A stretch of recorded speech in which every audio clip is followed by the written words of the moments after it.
Get on your knees. The words exploded across the restaurant like a slap, freezing every fork midair. Moments earlier, Amara Johnson was just serving tables. Now a millionaire's wife stood over her, eyes burning with entitlement, daring her to obey.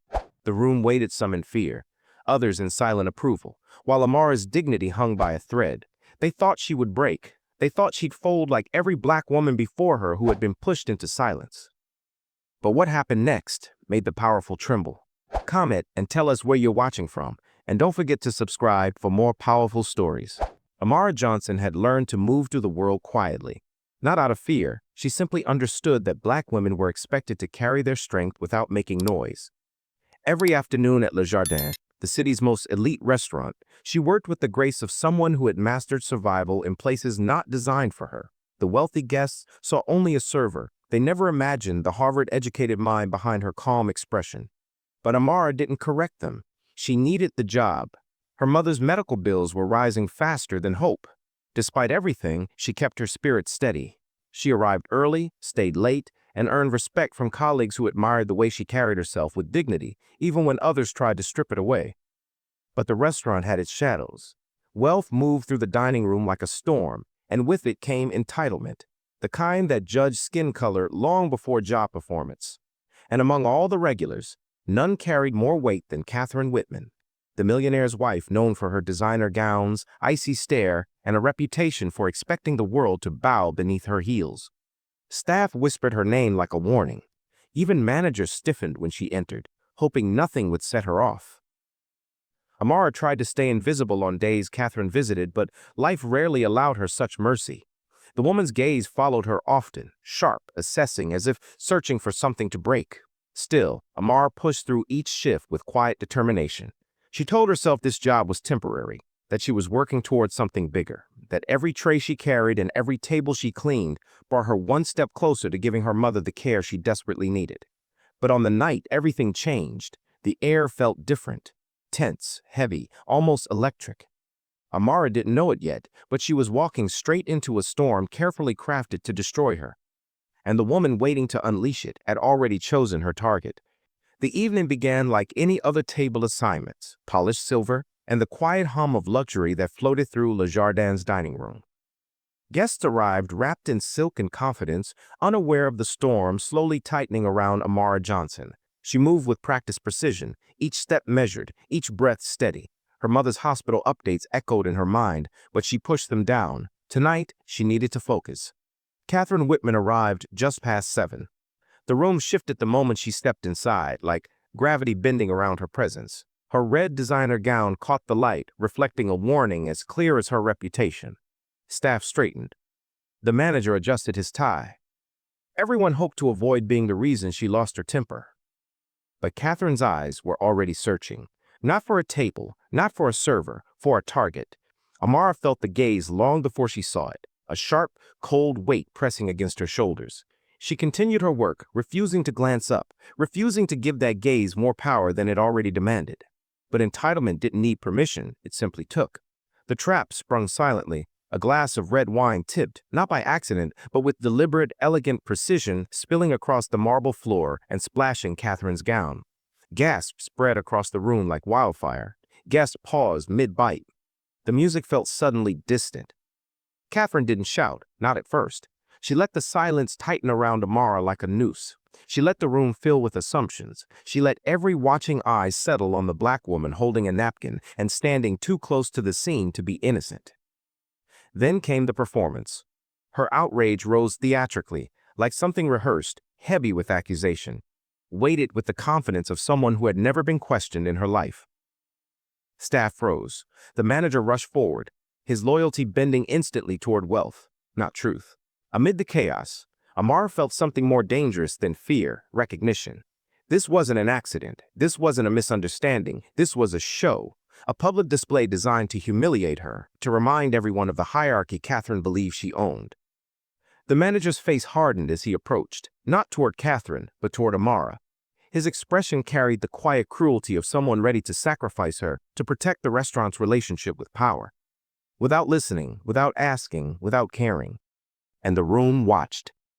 That was the part that cut deepest. Not the accusation, not the forced humiliation, But the silence, the permission, the quiet acceptance from an audience that saw a black woman cornered and chose to observe rather than intervene.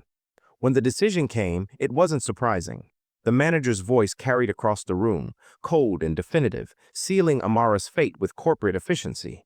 His choice wasn't about truth, it was about status, reputation, money. And Catherine Whitman knew it.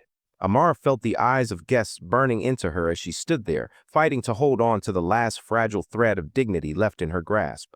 This was no longer about a spill, it was an attack, a punishment for existing in a space someone else thought she didn't belong. Security appeared.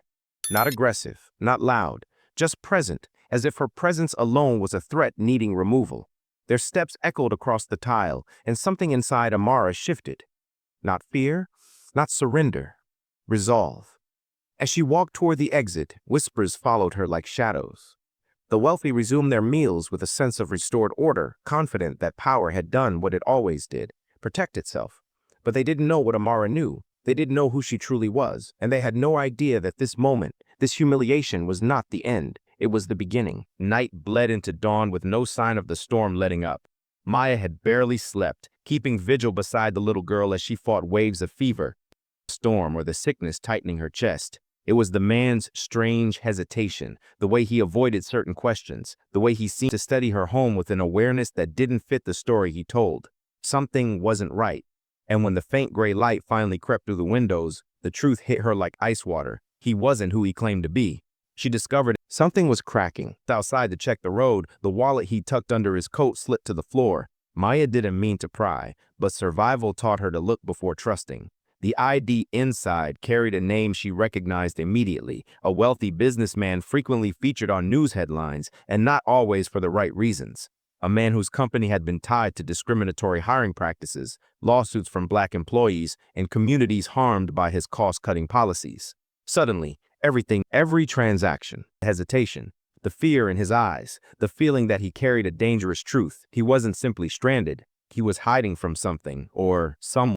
Honest with her. Her stomach twisted. Was she in danger? Had she sheltered someone who saw people like her as disposable? Someone whose empire had contributed to the very racism she battled her entire life? Fear surged through her. Then anger.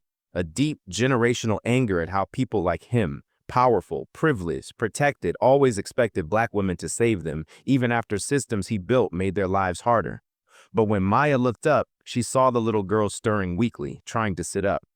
The child's eyes, unaware of her father's world, untouched by the damage adults created, landed on Maya with a silent plea. And for a moment, everything stopped. Maya realized she stood at a crossroads. She could throw them out. She could call authorities who would arrive biased, judging her first, not the truth. Or she could choose to help, again, despite a lifetime of betrayals. Her voice trembled as she confronted him the moment he re-entered the cabin. She demanded the truth, the real truth, not the softened version he had offered. And for the first time since he arrived, his facade cracked. He admitted everything, his wealth, his fear, his attempt to hide his identity so he wouldn't be treated like a headline rather than a father fighting for his child's life. He confessed he didn't tell her because he knew how the world looked at men like him and how rare it was for anyone to treat him like a human being instead of a symbol. Maya listened in silence, fury and compassion warring inside her. Yet as the wind roared outside and the girl's small hand reached for hers, Maya understood the truth. This moment wasn't about wealth, lies, or past wounds. It was about a child's life hanging by a thread and a woman forced to choose between her trauma and her humanity. She took a slow breath, one that would change everything, and then Maya made her choice.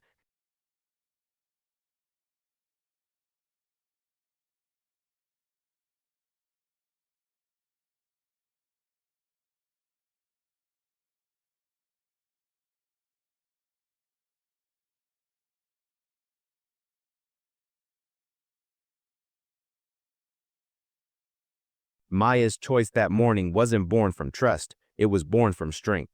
She tended to the little girl with steady hands, guiding her fever down through the quiet persistence her grandmother once called the kind of care the world can't take from you. As the storm cleared and the roads opened, an ambulance finally made its way up the mountain. The paramedics rushed the child inside, promising she'd recover fully because of Maya's quick actions. Before leaving, the man paused at her doorway, no longer hiding, no longer powerful in the way the world usually treated him. He looked at Maya the way someone looks at the truth for the first time. He apologized, not just for lying, but for living in a world where someone like her had every reason not to open that door. He promised change, real change, the kind that didn't start with headlines but with accountability. And then he left, carrying both guilt and gratitude in equal measure. But the impact of that night didn't fade with the storm. For Maya, the encounter left a mark far deeper than fear. It reminded her why her life felt heavier than most, why every decision she made carried risks others never had to consider. She realized she had been surviving in a world unequal by design, one where her kindness could be punished, her caution misunderstood, her humanity questioned simply because of her skin. Yet she also realized something else, the power of her own resilience. Her act of compassion didn't erase racism. It didn't rewrite history, but it challenged the boundaries racism tried to place around her heart, and it reminded her that even in a world that often refused to see her fully, she could still define who she was, brave, wise, and unwilling to let hatred shape her future. The question that remained lingered like the fading echo of the storm. How many lives could change if the world learned to open its doors with the same courage Maya showed that night? Share your thoughts in the comments and subscribe to Black Community Struggles for more powerful, real-life stories.